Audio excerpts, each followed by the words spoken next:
Hello and welcome to another Grimm fairy tale. This one is titled The Devil in the Green Coat and was first published in Children's and Household Tales by the Brothers Grimm in the year 1812 in their very first publication of their collected stories, the one not meant for children. And this particular story was later revised when they found that children were reading these more than adults were, and it was renamed to Bearskin. But we're going to go with the original because that's lots more fun. Now this starts with there once was 3 brothers, and the 2 eldest used to push the younger one around, as siblings are wont to do. Now when the time came for the 3 to go out into the world, seek their fortune, and get out of the parents' house, the 2 eldest brothers turned to their younger one and said, "We don't need you. We don't want you to come with us. You're not coming with us, in fact, and you really need to go wandering by yourself, because we don't want you." And they left him on his own, all on his own. Now later that day he came to a large meadow where he sat down underneath a ring of trees in despair and just wept into his hands.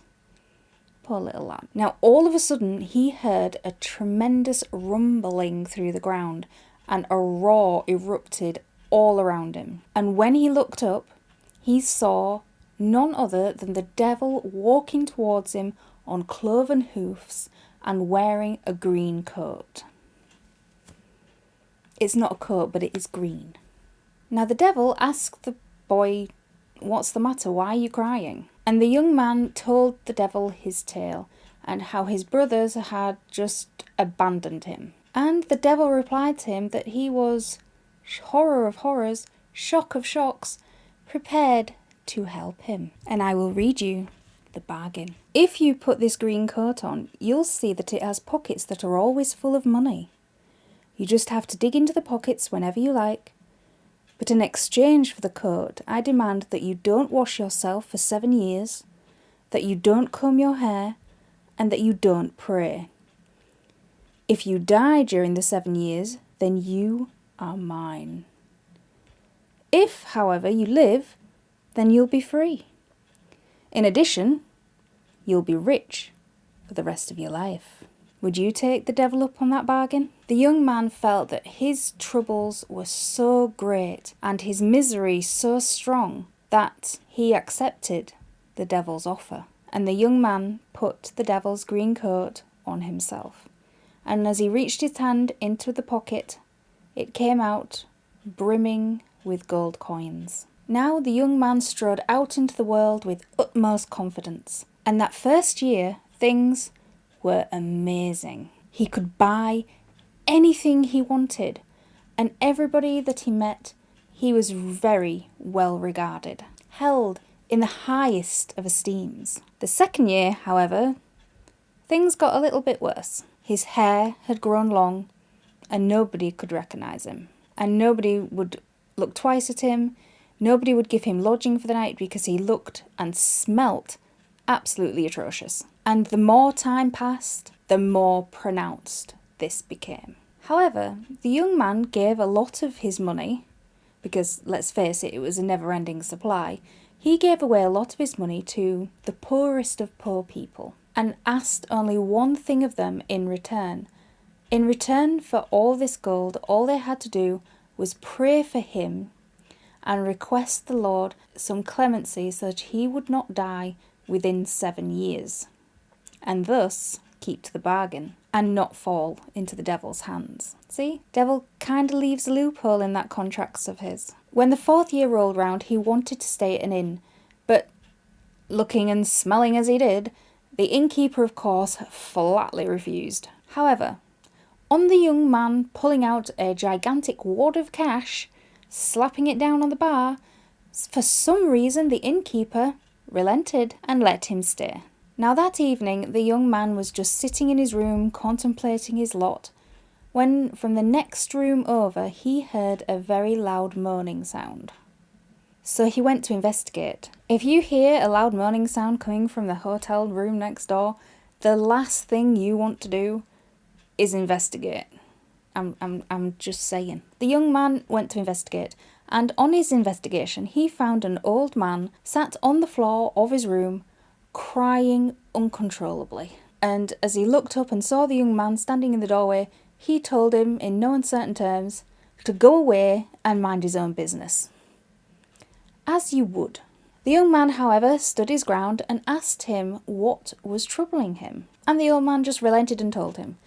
What was troubling him was that he was old, he was poor, he didn't have any money, and he owed the innkeeper practically a ransom at this point. So because he owed the innkeeper so much money, the innkeeper had detained him, kept him in the inn, and wouldn't let him leave. Now the young man, still wearing the green coat because he had to keep that coat on, just reached into his pocket, pulled out just a wad of gold, and said that he had plenty of money to spare, and that he would go pay the innkeeper right now. Just settle the old man's debts. Wipe it clean. Done. Now on hearing this, the old man said, well, how can I repay you? Tell you what, I have 3 beautiful daughters, and that the young man should come with him to his home and pick which one he wants to marry. Just like that. Just, line them up and say, that one. Now remember, this is an exchange. This is 4 years at this point of not washing, not combing his hair so it's all matted, not bathing, not taking the coat off, and just the guy smelt at this point. But the old man still takes him to his house and calls out to his daughters. Now the eldest daughter, on seeing the young man coming up the lane with her father, took one look at him, heard about this bargain, screamed and cried and declared that she would never marry a man such as that. She said that he didn't look human, he resembled more a bear, and she did not want to be married to a bear. Now the second daughter, on clocking this lot coming up to the house, immediately ran off and decided that she would rather take her chances in the wild of the world than marry this bear of a man that her father said that it was a man, but she didn't really believe him. It was ugly and hideous and stank. Now, the youngest daughter took a look at him, didn't really like it, but said, as my father has made this bargain with you in good faith and you helped him out, fine, I'll marry you. Now at this, the young man took a ring out of his pocket and broke it in 2. He gave her half and he kept half, and then said that with her consent he would take his leave, and he would not return for 3 years, and that she should be true to him in this time. She should wait for him to return, and on his return, that is when they would celebrate their wedding. If he didn't return after the time period of 3 years exactly, then she could consider herself free and marry whoever she liked, because he would be dead. And he asked her, before he turned to leave, he asked her to pray for him properly, and to pray that the devil would not get him. And he went off, never to be seen again for 3 years. Now, during this 3-year time period, the 2 elder sisters teased the younger one mercilessly because of this. They constantly said that she couldn't get a real man, she had to make do with an animal, she had to be married to a bear. Imagine the growling on the wedding night. I can imagine. And in the meantime, the young man travelled the world, still wearing the green coat, still not washing, still not combing his matted hair, and he regularly gave out money to the poor people, and always asked them to pray for him, to pray that the devil would not get him. And he often used his money to buy the most beautiful little gifts for his waiting bride. He never did any evil deeds, and in fact continued to dole out goodness and kindness wherever he went and whoever he met, and continued to give money to the poor so that they would pray for him. Always. Now at this show, this is 4 years of doing good deeds and giving money to the poor, and all these prayers going up to on high, that the high and mighty finally looked down and went, I'm getting a lot of prayers for this guy. You know what? I'm going to be merciful. I'm going to ensure that no matter how filthy, stinky, and disgusting you are, I'm going to ensure that you stay alive.